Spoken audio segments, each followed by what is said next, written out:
อันนี้ก็ฮอดสถานที่เป็นที่เรียบร้อยแล้วเนาะต่อไปก็คือการหานั่นนะ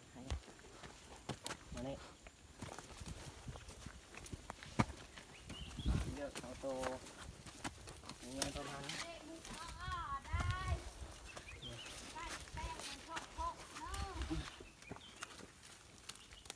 เอามาเปล่า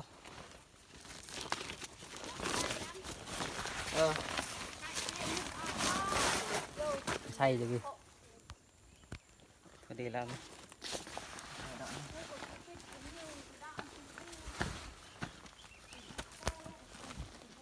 นี่ไทย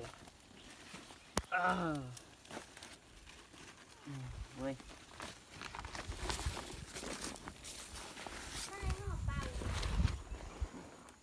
บ้านเป้าติบ้านเป้าติตัวกุยน่ะ นี่เป็ดตุยกุยแก มา คือล้อ เอาเป็ดเอง เล่บุก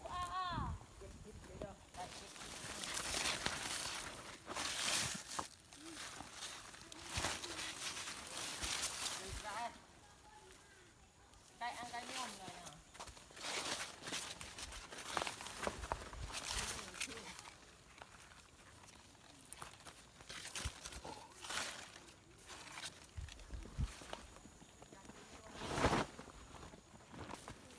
ไปเลย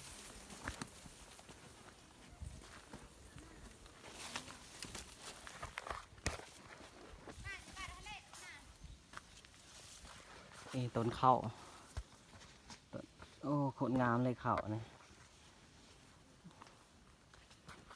บรรยากาศเทิงภูบอกเลยว่าโคตรดี สูตรให้เต็มปอดแต่ละคนกะแยกง่าย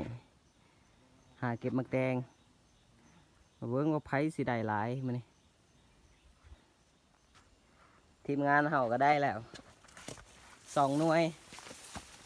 มีแต่โตใหญ่ๆเลยจุกๆเลยนี่โคตรใหญ่เลยเบิ่งแถวใส่ผ้ามือเว้ยนี่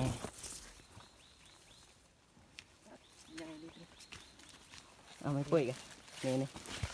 โอ้ตัวนี้โคตรใหญ่ทุกคนแต่เขาพวกข่อยสิบ่เอาเด้อตัวนี้เพราะมันแก่นี่ยังปุ้ยชาไก่เลยอันนี้ก็หน่วยนึงอันนี้เด็ดเลยอันนี้ก็บอกเลยว่าโคตรใหญ่จดเลยทำไมเกียร์ทีเอสเปเอาใส่ทุกคนโคตรใหญ่เลยนี่แหละอยู่บ้านนอกบ้านนาโอ้เอาอันนี้โคตรใหญ่เว้ยใหญ่จริงเลยโอ้ตาดีเว้ยสงสัยกินวิตามินเอหลายแล้วมันตาดีโคตรนี่บรรจุใส่กระสอบบอกเลยว่าเต็มกระสอบแน่นอนมือนี้เอาใส่กูเนี่ย ที่ไม่เห็นปลาเล็กว่าคือ เจอแล้วตะเวียกที่ไว้ ใกล้เลย สุดไปเอาเกนิกจากธรรมศาสตร์ เอ๊ะจ่าได้แต่ปลาใดเด้ ทุเทอย่าเอา ใกล้ ตัวไรยัง อืม นี่บรรจุเรียบร้อย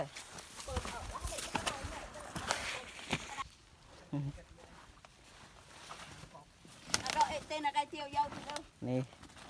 เป็นงานของทีมงานอาเยา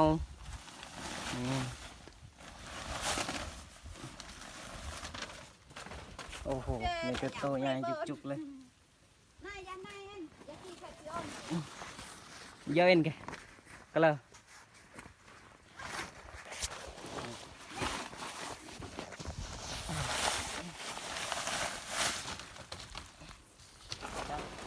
ทีมงานเสื้อดจะให้สุดสาย ำจับนะไปห้านะ ได้แล้ว